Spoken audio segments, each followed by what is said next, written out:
नमस्कार। आज मैं फिर आपके सामने अपराध की एक और घटना लेकर उपस्थित हुआ हूँ।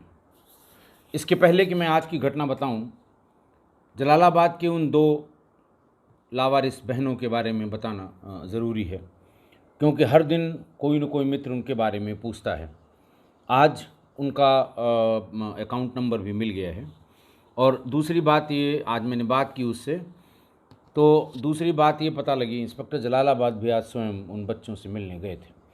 बड़ी बेटी जो जूली गुप्ता जिसका नाम है, करीब उम्र होगी 14 साल, और दूसरी जिसको बेटी कह रहे थे उसके पिता ने बच्ची की तरह ही उसको बच्ची की पोशाक अपनी बहन के साथ पहना था, बट वो लड़का है और उसका नाम, बुलाने का नाम नन्ही है और लिखा पढ़ी में उसका नाम लकी है।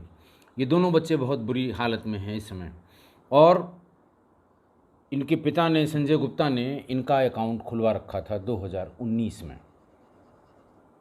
इन बच्चों को पता नहीं था, इनको ये भी पता नहीं कि पासबुक उसकी कहाँ है, और ये भी पता नहीं कि उसमें कितना पैसा है, कितना निकाला गया। हुआ ये था, ये कल मैंने आपको बताया था कि एसडीएम ने कहा कि हम इनके नॉमिनी बन जाएंगे, और एसडीएम ने आज एचडीएफसी बैंक और जो लोकल वहाँ जलालाबाद का बैंक है, बैंक ऑफ बड़ौदा, उनके लोगों को बुलवाया कि एचडीएफसी बैंक में आसानी से खाता तो खुल जाएगा, लेकिन बच्चियों को दिक्कत होगी। अगर किसी राष्ट्रीयकृत बैंक में हो जाए, फिर जब इसके फॉर्म भरे जाने लगे और डाटा देखा गया, तो जूली गुप्ता का ऑलरेडी अकाउंट एग्जिस्ट कर रहा था।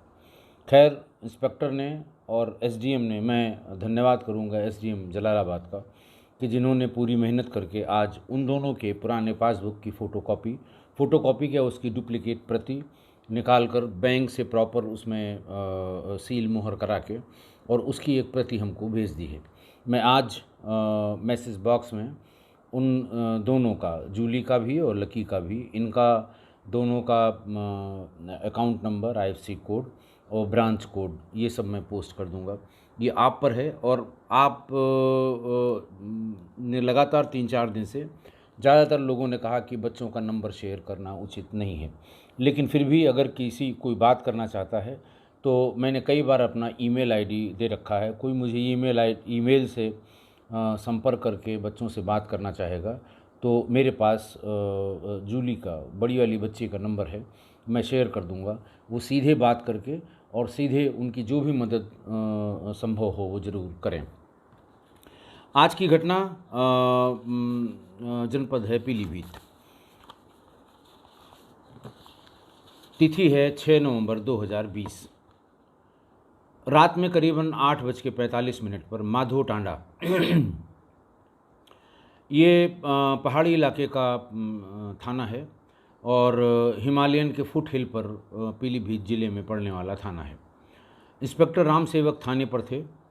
वहाँ पर धनपाल सिंह सन ऑफ मोतीलाल, लोहारपुरी गांव है, वहाँ के छोटे छोटे गांव हैं, बहुत दूर दूर बसे हुए हैं और कम पॉपुलेशन वाले गांव हैं। वहाँ पर धनपाल सिंह थाने पर उपस्थित हुए और उन्होंने कहा कि वो पंडिताई का काम करते हैं, पूजा पाठ कराते हैं, आसपास के कई गांवों में जो पूजा कराने का काम है वो करते हैं। 6 नवंबर को, यानी उसी दिन जिस दिन वो रात को थाने पर आए थे, गोमती का उद्गम स्थल है वहाँ, जिसको गोमत ताल कहते हैं, उस पर एक पुरातन मंदिर बना हुआ है। बहुत ही ऐतिहासिक और बहुत ही धार्मिक जगह है गोमत ताल। गोमत ताल पर बने उस मंदिर में वो अखंड रामायण का पाठ करा रहे थे। कोई व्यक्ति होगा, कोई भक्त होगा जो उनसे ये अखंड रामायण का पाठ करा रहा था। उनकी 6 वर्ष की बच्ची, मैं यहाँ उसका नाम राधा उर्फ गौरी कहूँगा, बदला हुआ नाम है, नाम उसका कुछ और था, जिसकी उम्र 6 वर्ष थी, वो भी साथ में गई थी वहाँ। और दिन भर की पूजा समाप्त होने के बाद लगभग 4:30-5 बजे मैंने उसे मंदिर के बाहर खेलते हुए देखा था। उसके बाद जब मैं घर चलने की तैयारी करने लगा तो बहुत ढूंढने पर भी मुझे मेरी बेटी नहीं मिली। ये बात धीरे धीरे वहाँ जो भक्त लोग आए थे, जो अखंड रामायण में पाठ कर रहे थे, उनको पता लगी, धीरे धीरे गाँव को भी पता लग गई। सभी लोगों ने मिलकर काफ़ी प्रयास किया गांव में ढूंढने का, मंदिर में ढूंढने का, झील के पास ढूंढने का, लेकिन बच्ची नहीं मिली। और इसलिए वो मैं भाग के थाने पे आया हूँ कि जल्दी कोई हमारी मदद कर दें ताकि हमारी बच्ची मिल जाए। इंस्पेक्टर राम सेवक समझ गए गंभीर बात है, अभी अगर कोई दूसरी बात हो गई तो लेने के देने पड़ जाएंगे। उन्होंने फ़ौरन तहरीर लेके अपराध संख्या 358/20 पर धारा 363 आईपीसी बनाम अज्ञात मुकदमा दर्ज कर लिया। तत्काल बच्ची की विस्तृत विवरण तैयार करके, यानी उसका हुलिया, उम्र, रंग, कद, काठी, क्या कपड़े पहने थी, ये सब उसे तुरंत फ्लैश किया गया। कंट्रोल रूम को बताया गया, जिले के सभी अधिकारियों को बताया गया। और उस दिन भक्तगणों ने जो अखंड रामायण के समय अपने मोबाइल में फ़ोटो खींची थी, उसी में से एक फ़ोटो निकालकर उसकी ताज़ी तस्वीर, यानी 3-4 घंटे पहले की तस्वीर भी जो पुलिस के ग्रुप्स हैं उसमें भेजी गई। धीरे धीरे वायरलेस करके जोन के, बरेली जोन के सभी 9 ज़िलों और फिर लखनऊ में वायरलेस के हेडक्वार्टर को भी बता दिया गया कि हो सकता है पर्यटक वहाँ पर काफ़ी आते हैं, किसी के साथ चली गई हो तो उनको भी पता लग जाए। एनसीआरबी और डीसीआरबी की वेबसाइट पर भी सारी डिटेल अपलोड कर दी गई। माधोटांडा पहाड़ी इलाका है और गोमत ताल, जिसे पहले फुलहार झील कहते थे, वो बहुत ही खूबसूरत जगह है जहाँ से गोमती निकलती हैं। गांव के लोग पुलिस के साथ पूरी रात बच्ची को ढूंढते रहे, बच्ची का कुछ पता नहीं लगा। अगले दिन दोपहर बाद गुमशुदा गौरी का शव बासदेव के गन्ने के खेत में मिला। वहाँ पहाड़ों के बीच में समतल जो हो जाता है उसमें लोग खेती, खासकर बड़ी मात्रा में सब्जी का उत्पादन करते हैं। कहीं कहीं ये समतल बहुत ज़्यादा हो तो वहाँ गन्ने और बाकी फसलों की भी खेती की जाती है। शव मिलने की सूचना जो साथ में पुलिस के लोग थे और जो पब्लिक के लोग थे, उन्होंने फ़ौरन कप्तान साहब को दी, एसपी पीलीभीत को। जयप्रकाश एसपी पीलीभीत थे कि साहब इस तरह से उस 6 साल की बच्ची का शव गन्ने के खेत में मिला है। बहुत ही गंभीर बात थी। हेडक्वार्टर से डॉग स्क्वाड, सर्विलांस, फॉरेंसिक और क्राइम ब्रांच, इन सब को लेके एसपी पीलीभीत स्वयं वहाँ से रवाना हुए। साथ में एडिशनल एसपी पीलीभीत भी गोमत ताल के लिए रवाना हो गए। सभी लोग मौके पर पहुँच गए। वहाँ घटनास्थल और शव को देखकर सभी के रोंगटे खड़े हो गए। गौरी के साथ दुष्कर्म हुआ था। प्रोफ्यूजली ब्लीडिंग बॉडी, उसके कुछ कपड़े उतरे हुए थे, स्कर्ट पर कुछ बाल, कुछ हेयर्स, मेल हेयर्स उस पर बड़ी संख्या में दिखाई दे रहे थे।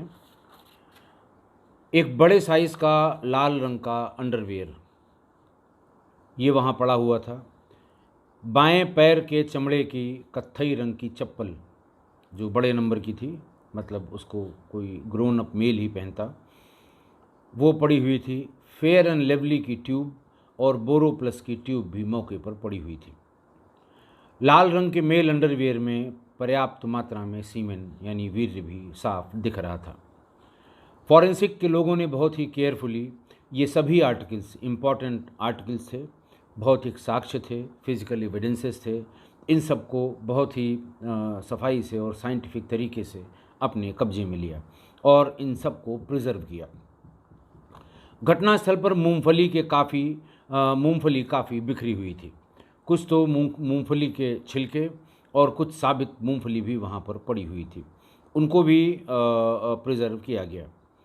बोरो प्लस और फेयर लेवली के फ़ोटोग्राफ्स बहुत अच्छे तरह से क्लोज़अप, हाई रेजोल्यूशन के कैमरे होते हैं फॉरेंसिक्स वालों के पास, उनसे लिए गए। पर्पज़ ये था कि उसमें बैच नंबर और मैन्युफैक्चरिंग डेट का पता हो जाए।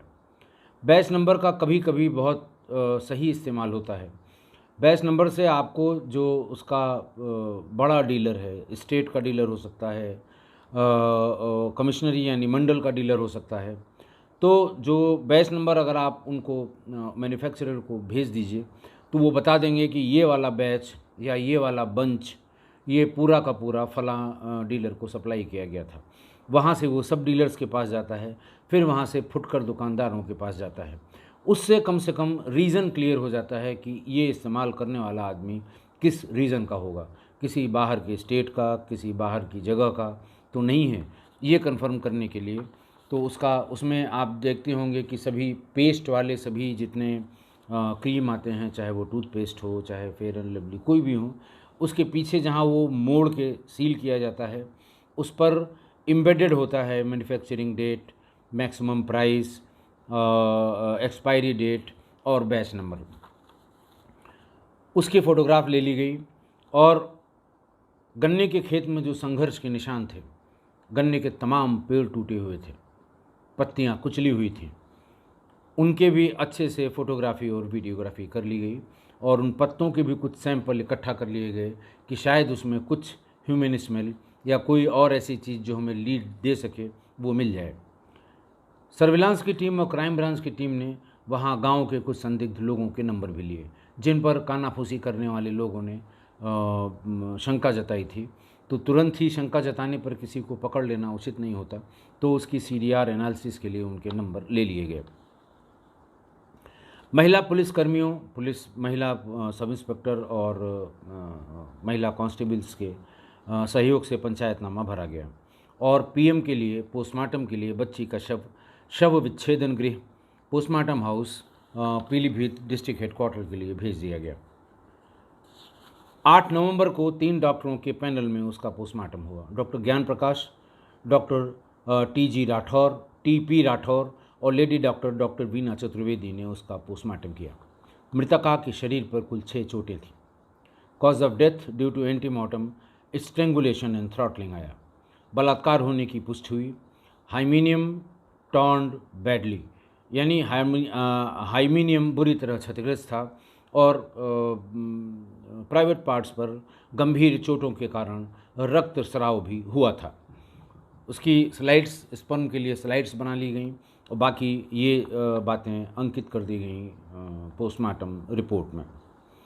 सभी physical object, PM report, copy of FIR, घटना के समय मृतका द्वारा पहने हुए कपड़े, ये सब सील किए गए और 9 नवंबर को फॉरेंसिक साइंस लेबोरेटरी को जांच के लिए भेज दिए गए। बच्ची के अंतिम संस्कार के बाद विधिवत विवेचना शुरू हुई। इस बीच सामाजिक संगठनों ने, समाचार पत्रों ने दबाव बनाना शुरू किया। हर बार बताने की ज़रूरत नहीं कि किस तरह का दबाव, उस समय मानसिक दबाव पुलिस पर पड़ा होगा। वैसे तो ये दबाव जिले के SP, प्रभारी SP के ऊपर ज़्यादा होता है, लेकिन इस बार इस घटना के बाद ये दबाव मैं भी और हमारे ADG जोन भी महसूस कर रहे थे।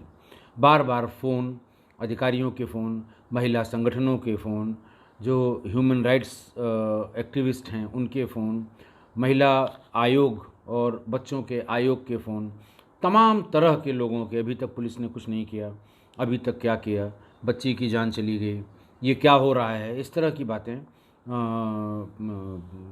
सुनने को मिलती रहीं। लेकिन अब तो उसकी आदत सी पड़ गई। उनको बिना कोई बहुत तल्ख जवाब दिए, जो सामान्य राजकीय जो गवर्नमेंट आंसर्स हो सकते हैं, उनसे उनको शांत करने की कोशिश की गई। घटना इतनी गंभीर थी कि वहाँ पर अपर पुलिस अधीक्षक को कहा गया कि वो वहाँ पर कैंप करेंगे। CO माधो टांडा भी वहीं पर कैंप करेंगे जब तक कि घटना का अनावरण न हो जाए। 5 टीमें वहीं बनाई गईं। बहुत सुदूर का थाना है, बहुत दूर का थाना है, बहुत सुविधाएं भी वहाँ नहीं हैं, साधन संपन्न थाना नहीं है।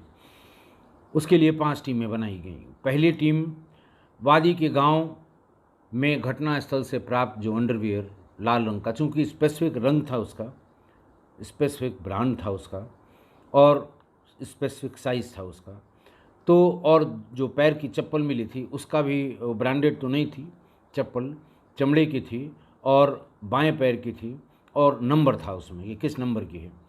तो ये टीम बनाकर कहा गया गांव में इस नंबर की चप्पल पहनने वाले और इस नंबर के अंडरवियर पहनने वाले लोगों को कोशिश की जाए चिन्हित करने की। देखिए, गांव देहात में भीगे हुए कपड़े कोई घर के भीतर नहीं सुखाता, वो बाहर और ख़ासकर मुख्य दरवाजे के बाहर बंधी हुई तार में या रस्सी में कपड़े वहीं सुखाए जाते हैं। और कपड़े चाहे जो हों, सामने सुखाने का मतलब ये है कि आते जाते उन पर नज़र पड़े कि हवा से वो कहीं गिर जाएं तो उनको उठा लिया जाए और जब वो सूख जाएं तो उन्हें घर के भीतर रख दिया जाए। तो एक दूसरे के बारे में लोग जानते हैं, टोला पड़ोसी वाले, कि ये कुर्ता पजामा पहनता है, पैंट शर्ट पहनता है, ये लाल रंग बहुत पहनता है, ये नीला रंग बहुत पहनता है, क्योंकि कपड़े सभी बाहर सुखाए जाते हैं। महिलाओं के अंतर वस्त्र को छोड़कर सभी कपड़े बाहर सुखाए जाते हैं किसी भी गांव में। आप कभी गांव का विज़िट करेंगे तो देखेंगे गांव में घरों के बहुत मुख्य द्वार पे तो नहीं, लेकिन ऐसी जगह जहां मुख्य द्वार या मुख्य खिड़की से उनके कपड़े दिखाई पड़ते रहें। तो इसलिए कोशिश की गई कि लोगों से बातचीत करके सुर्ख लाल रंग के अंडरवियर और स्पेसिफिक नंबर के चप्पल पहनने वालों की पहचान करने के लिए एक टीम को लगाया गया। और ये भी लगाया गया कि अगर असामाजिक तत्व हैं वहाँ के, बहुत ही ज़्यादा ड्रग एडिक्ट हैं, नशाखोर हैं, या छोटी मोटी शिकायत जिनकी है वैसे नौजवान हैं, उनकी भी जानकारी कर ली जाए। दूसरी टीम को कहा गया कि सर्विलांस के माध्यम से फ़ोन लिसनिंग पे लगाए जाएं, और जो पहले किसी क्राइम में रहे हैं उनके नंबर, क्योंकि वो ज़्यादा एक्टिव होते हैं, वो जानकारी करने की कोशिश करते हैं, फ़ोन पर वो बात करते हैं कि अरे ये किसने किया, इसने किया, उसने किया। तो कभी कभी 25% केसेस में हम लोगों को इससे भी लीड मिल जाती है। तो ऐसे लोगों को आइडेंटिफाई करके और 1 या 2 दिन के भीतर ही इनके नंबर को लिसनिंग में लगा के सुनने का काम दूसरी टीम को दिया गया।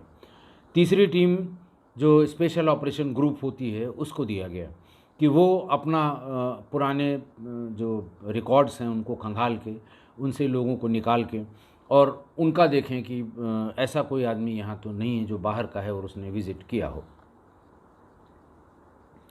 चौथी टीम लगाई गई कि आसपास के ज़िलों में वहाँ के एसएसपी कार्यालय से जहाँ क्राइम के रिकॉर्ड्स प्रतिदिन इकट्ठा किए जाते हैं, प्रतिदिन होने वाले क्राइम की सूचना रखी जाती है, वहाँ ये पता करें कि इस तरह का कोई क्राइम उनके ज़िलों में तो नहीं हुआ है।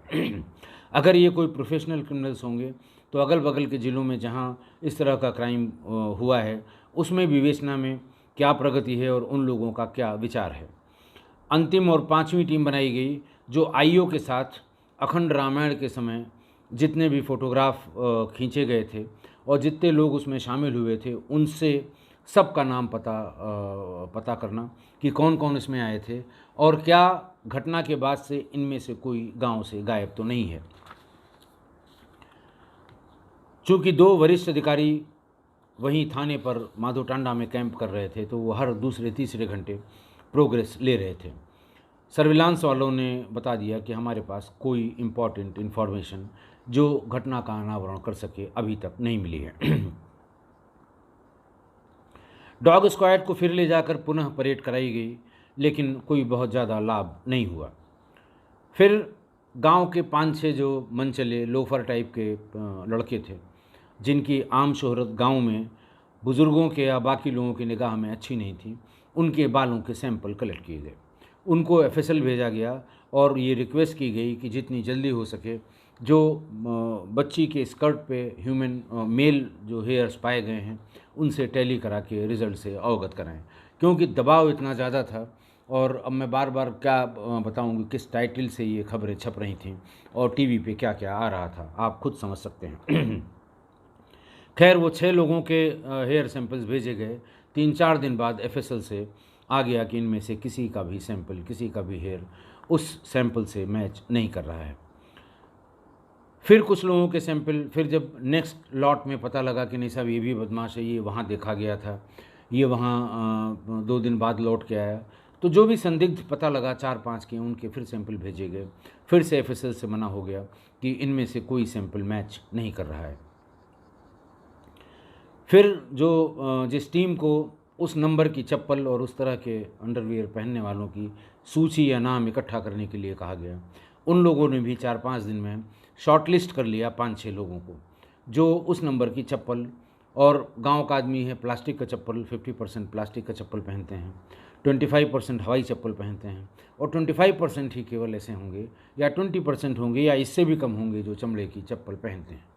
तो वो उस दिशा में उस टीम ने काम किया और ऐसे चप्पल पहनने वाले, उसमें कुछ बच्चे होंगे, कुछ बुज़ुर्ग होंगे, कुछ बहुत बड़े होंगे, तो अंदाज़ लगा के कि इस पर्टिकुलर नंबर की चप्पल उसको शॉर्टलिस्ट किया गया और उस तरह के शौकीन आदमी जो लाल सुर्ख अंडरवियर पहनते हैं, ऐसे 5-6 लोगों को शॉर्टलिस्ट किया। इस टीम ने बहुत मेहनत करके और धीरे धीरे गांव में पैठ बना के और ऐसे नाम इकट्ठा किए और फिर उनको मैच करने के लिए भेजा। और तीसरे राउंड में मैच करने के लिए जो ये 5-6 लोगों के हेयर्स गए थे उसमें कामयाबी मिल गई। गांव का ही श्री राम नाम का आदमी सन ऑफ केदारी लाल बालों के मिलान में वो पक्का उसका 100% मिलान ह्यूमन हेयर से हो गया। अब सिर्फ एक एविडेंस पर या सिर्फ एक बात पर वो भी फॉरेंसिक एविडेंस पर कोई कंक्लूज़न निकाल लेना, बाद में अगर वो अदरवाइज़ निकल जाता है तो पुलिस की बड़ी छीछालेदर होती है। गुपचुप तरीके से उसको फिर दूर की एक चौकी पर बुलाया गया और फिर जो चप्पल वहाँ अपराधी का छूट गया था उससे डॉग को स्मेल कराया गया और उसने फ़ौरन श्री राम को पकड़ लिया। पुलिस का पर्पज़ ये था, हालांकि ये एविडेंस कभी भी एडमिसिबल नहीं है कोर्ट में, लेकिन पुलिस को इन्वेस्टिगेशन में दिशा देने के लिए बहुत पर्याप्त एविडेंस होता है। तो खैर जब उसने परफेक्शन से आइडेंटिफाई कर लिया उसको, तो हमारे पास 2 तगड़े एविडेंस हो गए। एक हेयर्स का मिलान हुआ, दूसरा डॉग ने स्मेल से बहुत अच्छी तरह पहचान लिया। हमारे एसपी ने मुझे बताया कि ऑलमोस्ट कंफर्म हो गया है, टीम घर की तलाशी लेने जा रही है। तलाशी में पूरी उम्मीद है कि जो चीज़ें मौके पर मिली हैं इनसे रिलेटेड कुछ न कुछ तलाशी में मिल जाएगा, और हुआ भी वही। पूरी टीम घेर के उसकी तलाशी कराई गई तो उसमें दूसरे पैर की यानी दाहिने पैर की वही चप्पल और दूसरी यूज्ड लाल रंग की ही उसी ब्रांड की उसी नंबर की अंडरवियर मिल गई। 25 फरवरी को श्री राम को गिरफ्तार कर लिया गया। उससे फिर अच्छी और बहुत अच्छी और फिर झटका पूछताछ भी की गई, खासकर उन लोगों ने जिन्होंने बच्ची के शव को मौके पर देखा था। जैसे किसी बच्ची के गुमशुदा होने पर या उसके साथ इस तरह की घटना होने पर पब्लिक के लोग अपने आप को उससे तुरंत रिलेट कर लेते हैं कि हमारी भी बच्ची इतनी बड़ी है, हमारा भी बच्चा उतना बड़ा है, उसी तरह से पुलिस वाले भी आखिर वो भी मानव हैं। किसी बच्ची के शव को, किसी बच्ची के बारे में, किसी बच्चे के करुण क्रंदन को सुनकर वो अनायास ही अपने बच्चों से रिलेट कर लेते हैं। ह्यूमन टेंडेंसी है ये। तो जिन लोगों ने वो देखा था, शव को उस समय देखा था, उन लोगों ने भी बहुत, उनमें से जो लोग पूछताछ में थे उन्होंने कोई कसर नहीं छोड़ी अच्छी वाली और इवन झटका पूछताछ करने में। उन्हें सब पता हो गया था, लेकिन पूछताछ का क्रम जारी रखे हुए थे। उसके बाद उसने सारी बात बता दी। अखंड रामायण में गोमत ताल के उस मंदिर में वो गया था। मंदिर के बाहर धनपाल की लड़की गौरी, उसको उसने खेलते हुए देखा। उसका कहना है कि उसको काफ़ी देर से मैं देख रहा था, मेरी नीयत खराब हो गई। मैं मूंगफली खा रहा था। मैं धीरे धीरे मंदिर के उस अखंड पाठ से उठकर उसके पास आया। पूजा लगभग समाप्त होने वाली थी, आधे घंटे में समाप्त हो जाती। मैं उसके पास आया, उसे मूंगफली दिया। बच्ची छोटी थी, उसने मूंगफली खा लिया। फिर मैं मूंगफली देता रहा, खाता रहा, मैं चलता रहा। धीरे धीरे उसे मैं गन्ने की खेत की ओर ले गया। वहाँ जाकर मैंने उसके कपड़े उतार दिए, पहले ओरल किया। उसके बाद उसने जो कुछ किया वो बताने लायक नहीं है। ये बहुत ही कुत्सित मानसिकता और विक्षिप्त कामुक मानसिकता का व्यक्ति ही सोच सकता है। सामान्य व्यक्ति के सोच से भी परे है जो कुछ भी उसने बताया। उसने फेयर एंड लवली और बोरोप्लस का भी प्रयोग किया। मैं सिर्फ इतना ही कह सकता हूँ, इससे आगे मेरी जुबान नहीं हिलेगी। उसने जो जो बातें बताई थी, अंत में जब वो रेप की कोशिश करने लगा तो वो दर्द से चिल्लाने लगी। तब उसने उसका मुंह दबा दिया। मुंह दबाने से भी थोड़ी थोड़ी देर में जब हाथ फिसल जाता था, वो तड़प रही थी। उसके बाद जब वो नहीं रुकी, एक आध बार और मुंह से उसके चीख की आवाज़ निकली, उसने उसका गला दबा दिया और गला दबा के मार दिया। और तब तक वहाँ वेट करता रहा जब तक कि वो कंफर्म नहीं हो गया कि ये मर गई है। उससे ये पूछा गया कि भाई वो नन्ही सी जान, तू इतना ग्रोन अप आदमी, आखिर तुमको ये सब इस लिमिट तक पहुंचने तुम्हें क्या मिला, इससे क्या सोच के तुमने ऐसा किया? मानसिकता तुम्हारी मान लिया खराब है, लेकिन इतनी खराब है? तो उसने उसमें जो तर्क में जिन शब्दों का इस्तेमाल किया वो बहुत ही आपत्तिजनक थे, और अश्लीलता के किसी भी शब्दकोश में वो शब्द या वो वाक्य नहीं मिलेंगे जो उसने प्रयोग किया, और इसका मैं कतई उल्लेख नहीं करूँगा, न कर पाऊँगा, न मेरी ज़ुबान चलेगी। उसे उसके साथ इस मरने का ज़रूर वो कह रहा था कि हाँ साहब बच्ची थी मर गई, लेकिन उसने उसके साथ जो किया उसका उसे कतई मलाल नहीं था।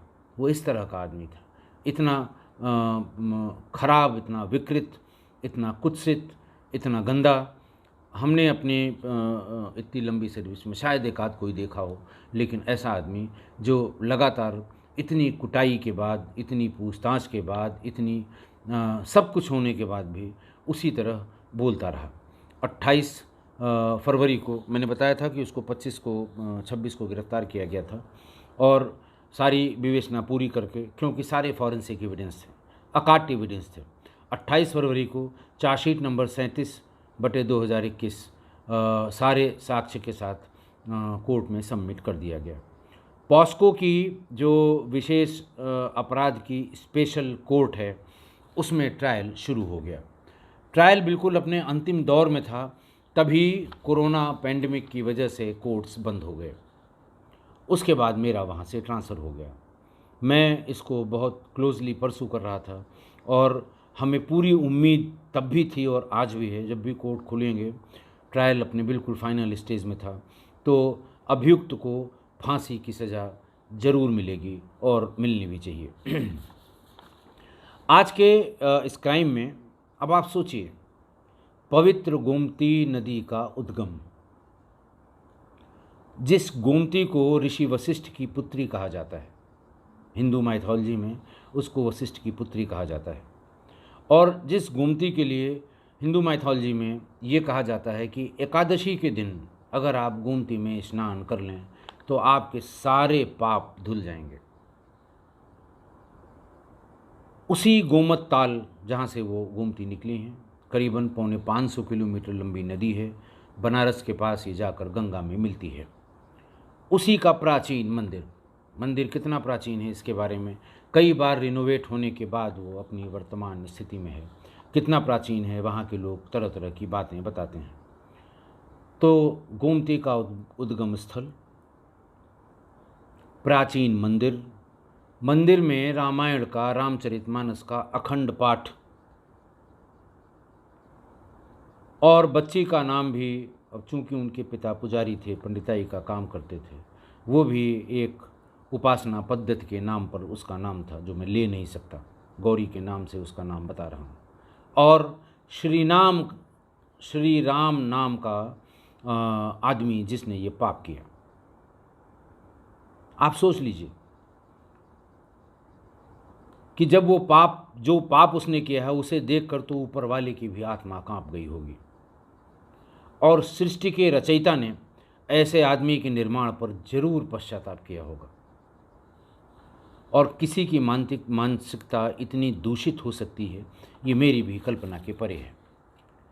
बस अब तो ईश्वर से यही प्रार्थना है कि न्यायालय में उसको पुलिस और पैरवी करने वाले बहुत ही मनोयोग से इसकी पैरवी भी की जा रही थी, और ट्रायल चूँकि लास्ट स्टेज पे था, और हम लोगों को पूरी उम्मीद है कि इसमें बच्ची को न्याय तभी मिलेगा जब उसे न्यायालय से कैपिटल पनिशमेंट यानी फांसी की सज़ा मिलेगी। हमें पूरा विश्वास है, और मैं आपसे आशा भी करता हूँ कि आप मेरी इस मत से 100% सहमत होंगे। बहुत बहुत धन्यवाद।